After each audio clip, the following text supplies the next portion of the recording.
their German ancestry clearly traceable to the Teutonic Knights of medieval Germany. Like most of the British royal family, the Duchess of Kent is descended from German blood.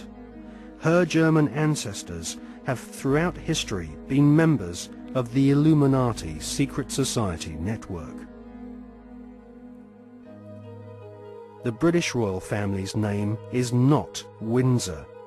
Their real family name is actually Saxe-Coburg-Gotha. In his book, The Forgotten Monarchy of Scotland, His Royal Highness Prince Michael of Albany publishes ancient heraldic documents which expose the true lineage of the British royals. Ancient heraldic documents suggest that the British royal family's lineage comes from ancient Hebrew or Jewish tribes of the Old Testament. During the reign of Queen Elizabeth I, she referred to England as Israel or Jerusalem. According to the Masonic reference works that you can get in any library, the Freemasonic orders of Europe said that there was a little ideologue, a little spiritual entity that gave the knowledge to what the Masons call our hidden masters.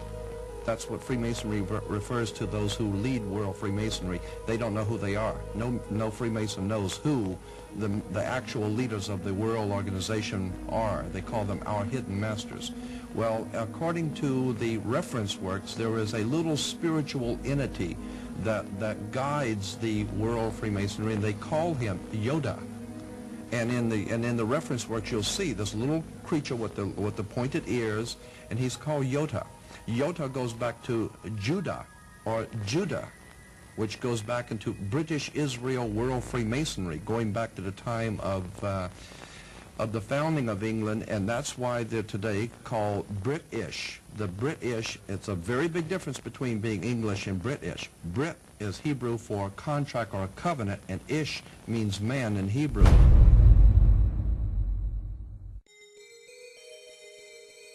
During the reign of Queen Elizabeth I, her personal spy, Mr. John Dee, was responsible for establishing the British Secret Service. John Dee was a magician and member of an alchemical secret order. He is thought to be the author of the ancient Voynich manuscript, which is now owned by Yale University, and is kept under lock and key just a few yards away from the headquarters of the Skull and Bones Secret Society.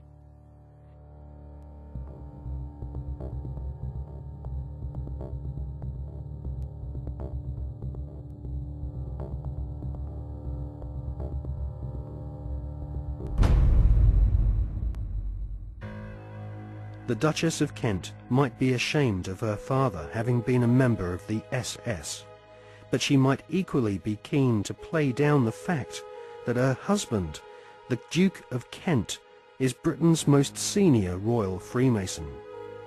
The Duke and Duchess of Kent live at Kensington Palace, which is home to the Royal Alpha Masonic Lodge. The Royal Alpha Lodge was established by the Duke of Sussex after he became Grand Master of United Grand Lodge in 1813. One of its most eminent members was the physician in ordinary to Queen Victoria, Sir William Gull, who Stephen Knight claims was responsible, along with several other eminent Freemasons, for the Jack the Ripper murders in Victorian London. Suitably, members of the Royal Alpha Lodge at Kensington Palace are called Princes of the Blood Royal.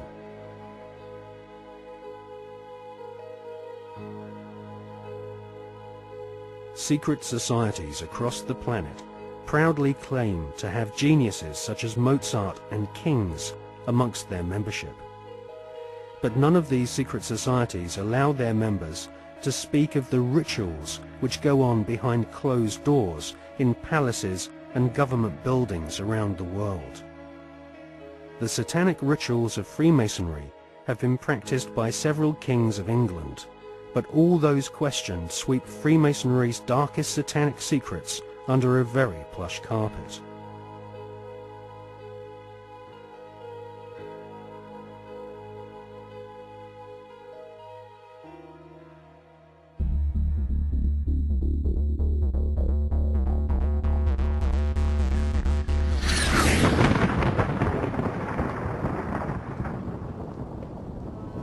Awati en tawi, tem jefa kau, ta pen em awef, mu f, ta f, sem f, menemenet f nebet, hayet nebet, enenet nebet, jedefuet f, awet f, haset, semawu em sanut.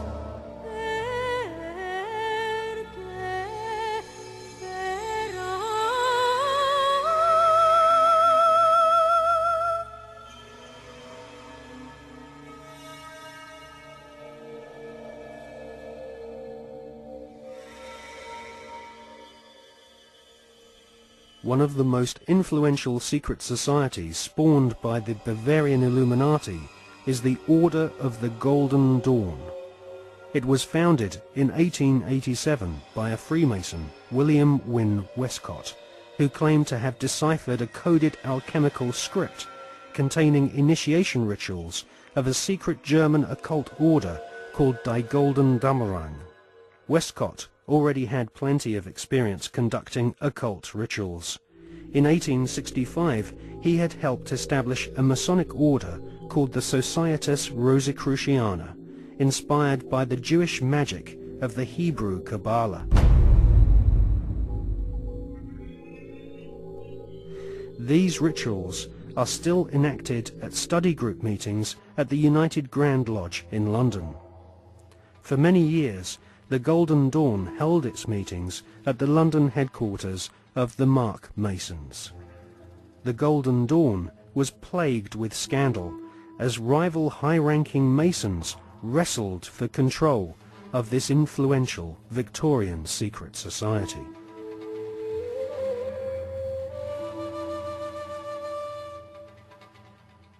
In 1891, Westcott lost control of the Golden Dawn to another high-ranking Freemason magician called MacGregor Mathers. Together with the poet W.B. Yeats, they devised new magical rituals and initiated the senior members of Britain's aristocracy. In 1903, control of the Golden Dawn was yet again seized by another Freemason called A.E. Waite. The rituals of the Golden Dawn were similar to ancient witchcraft. At the Old Bailey in 1901, two Golden Dawn associates, Mr. and Mrs. Horos, were tried for rape. They had used the Golden Dawn initiation ceremony to beguile their teenage victims. The Golden Dawn was nothing more than Freemasonry with added semi-satanic and sexual mysteries. The Golden Dawn still survives to this day. In 1987, a conference was held in London to commemorate the centenary of the Golden Dawn's conception. The conference was organised by the Hermetic Research Trust, whose trustees include the Marquis of Northampton, who is a prominent Royal Arch Freemason. Satanists do not take part in certain rituals with certain sounds in certain places and certain colours and certain, verbal statements. They don't do it because, oh, that'd be nice, let's say that, and then shall we have a bit of red, or what do you think? No. It's done because everything in this reality is vibration. Consciousness in this reality is vibration. Everything is a vibrational field. This is how astrology works. When we're born, where the planets are sending out vibrational projections that are affecting the vibrational field that we are born into, and that's why we are affected differently at different times of the year. Therefore, they understand this, and they're manipulating these vibrational fields all the time to manipulate us. And so these rituals, just a pageant. It's like the Freemasonic rituals. You know, you talk to Freemasons, the vast majority of Freemasons not trying to manipulate anyone, not on a mass scale anyway. And they'll say, so what about these rituals, mate? Oh, I don't know.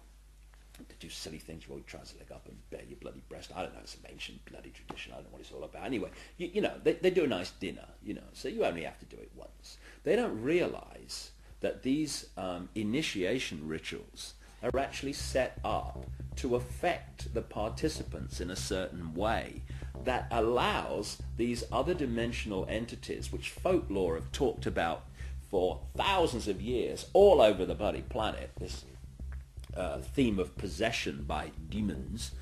These are entities that exist just outside the frequency range of the five senses. Because, again, because of the suppression of basic knowledge of who we are and the nature of life, we become child's play to manipulate. For instance, people look through their eyes and they think they're seeing everything in the space they're looking at. No, they're seeing a fraction of it.